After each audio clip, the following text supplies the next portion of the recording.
My question is to the Minister of Justice and reads, does she stand by her statement, quote, "My focus is a justice system where victims feel safe, heard and empowered," end quote? I am proud of our track record on supporting victims. Supplementary. Will her government adopt ACT's policy to ensure judges during sentencing consider the risk to the victim, the historical impacts of the offending on the victim, and whether there is a disproportionate risk to the community? And if not, how is this consistent with her focus on a justice system where victims feel safe, heard and empowered? I have read the member's policy and I found it confusing. Does she believe that victims feel safe, heard and empowered when violent offenders like Matu Reid are given home detention and are allowed to reoffend? And if not, why does she continue to prioritise policies such as reducing the prison population over policies that prioritises the safety of victims, such as ACT's sentencing policy? It is not appropriate for me as Minister for Justice to comment on the sentencing decision made by the courts. Does she think the victims of serious sexual crimes feel empowered when the people convicted of their crimes routinely receive home detention sentences? And if not, will she support National's policy to restrict the ability of judges to massively reduce sentences?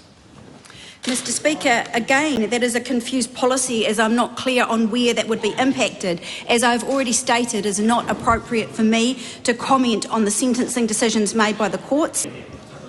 Does she not understand that Parliament sets the sentencing framework in this country through the Sentencing Act? And if Parliament does not think home detention is generally a suitable sentence for serious sexual and violent offences, then it can adjust the Sentencing Act accordingly. And why not? Why doesn't she? Mr Speaker, I remain focused on making sure the rights of victims are protected, and I do want to acknowledge those young women who have come forward and anyone who comes forward to share their story of sexual violence.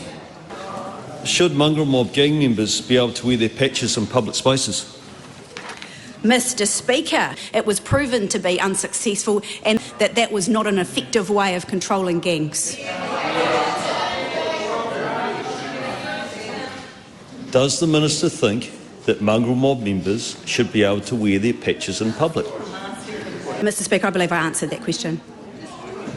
Is the Minister aware of legislation that I took through this House in 2013 that banned gang patches in schools and hospitals and public buildings, and has been a very effective tool for the police to apply pressure on gangs and stop gang patches from appearing in our schools and our hospitals? Yes, I am aware of that legislation. So if the Police Minister is aware of that legislation and she's aware that it's been very successful for the police as a tool and it's made the public feel safer, then why does she continue to defend the mongrel mob and other gangs' rights to wear their patches in public? Mr Speaker, I did not defend that.